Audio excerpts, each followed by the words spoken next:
OK, alors clarifions une affaire en partant, de façon totalement transparente. Là. Le baseball n'est pas sur mon podium des sports favoris. En fait, il vient après le hockey, il vient après le football, mais il vient aussi après le basketball. Mais le baseball d'octobre, lui, par exemple, ça me fascine et d'aussi loin que je me rappelle. Il y a juste le baseball d'octobre pour me faire organiser un happening en pleine semaine, inviter les copains pour regarder en gang un match numéro 7 de la Série mondiale. 29 octobre 2014, un mercredi, les improbables Royals de Kansas City poussent dans leur dernier retranchement les puissants Giants de San Francisco. Match ultime d'une série mondiale aux apparences de promenade dans le parc pour Frisco, en route vers un troisième championnat en 5 ans. Ça bute. Madison Bumgarner avait réduit au silence les Royals dans le match numéro 1, accordant seulement 1 point sur un circuit solo, et dans le match numéro 5, en blanchissant sur 9 manches les Royals. Kansas City joue ce match numéro 7 devant 40 000 partisans entassés dans leur microstade. Le match commence et la balle voyage de bonne heure. Mais c'était avant que le gérant des Giants, Bruce Bochy, ne fasse appel à Bumgarner en relève. Madison, intraitable. 5 manches lancées avec seulement 2 jours de repos dans le bras. Les Giants ont gagné, les sous-chiens ont perdu. J'aurais dû être déçu, mais ma partisanerie s'incline toujours devant l'exploit sportif hors norme. Madison Bumgarner a marqué mon imaginaire à jamais, comme sans doute Reggie Jackson l'a fait avec de nombreux autres à une autre époque. J'aime pas particulièrement Toronto. Je suis pas dupe. Je sais bien qu'après cet extraordinaire, j'aurais jamais pensé que je pourrais être aussi fier d'être Québécois que ce soir.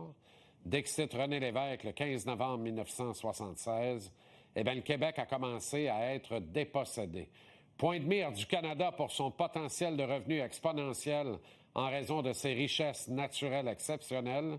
Le pouvoir économique était ici au Québec et Montréal était non seulement la métropole du Canada, mais une des 3 villes en importance en Amérique. Bref, Toronto. Toronto, la Banque centrale canadienne. Toronto qui a tout, tandis que nous autres, il nous reste pas grand-chose. Toronto qui a la NBA, Montréal a un club local qui joue à Verdun. Toronto qui a ses Blue Jays, Montréal ses Expos, c'est un documentaire. Et même pas un parc digne de ce nom, ne serait-ce que pour y jouer de la petite balle. J'aime pas Toronto, sauf pour ce qu'ils ont que l'on n'a plus.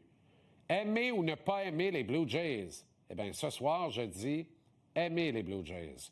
Surtout Vlad Junior, un Québécois né ici à Montréal et chef de file d'une équipe sans peur qui rêve de championnat.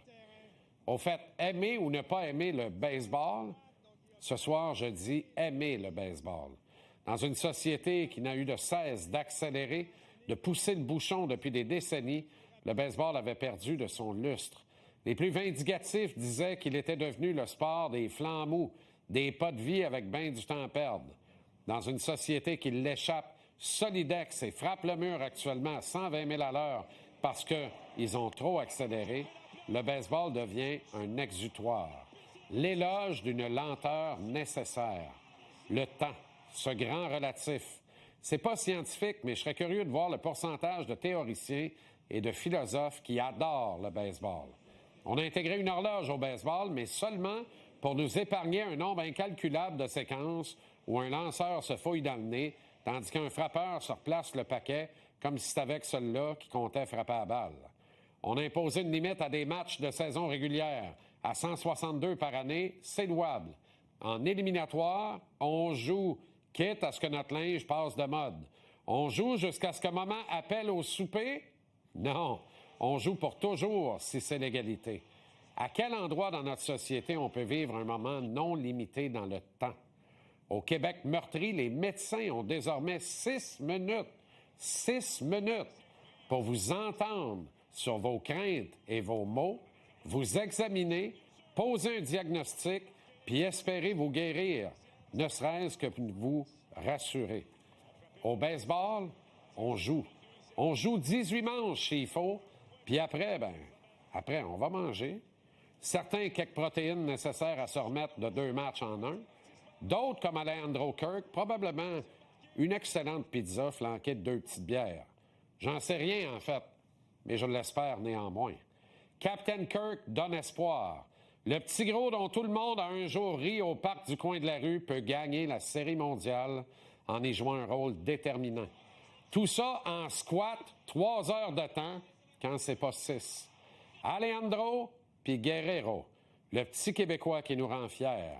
Fiers de regarder le baseball d'octobre en pensant à notre Roger qui, le premier, nous a fait aimer le baseball. On t'aime, Roger.